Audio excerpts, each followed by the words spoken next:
আসসালামু আলাইকুম এভরিওয়ান, সবাই কেমন আছেন? আশা করি সবাই ভালো আছেন। তো আমি আজ বিকালে জমিতে আসছিলাম। জমিতে যে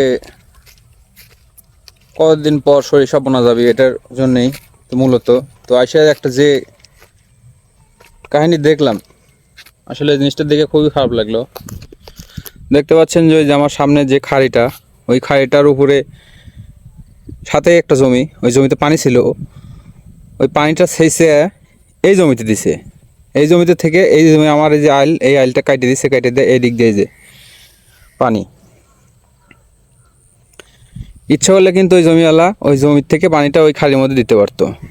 আর দেখতে পাচ্ছেন নাকি ওই যে পানি, ওইটা একটা খাড়ি, ওই খাড়ির মধ্যে দিতে পারতো কিন্তু দেয়নি।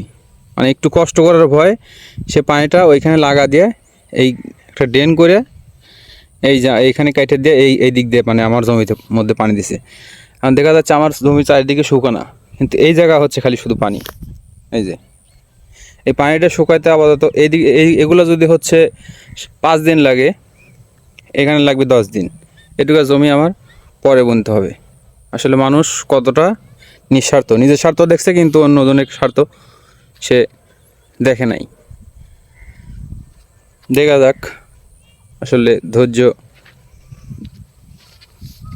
ধরি এখন, কি করার আর।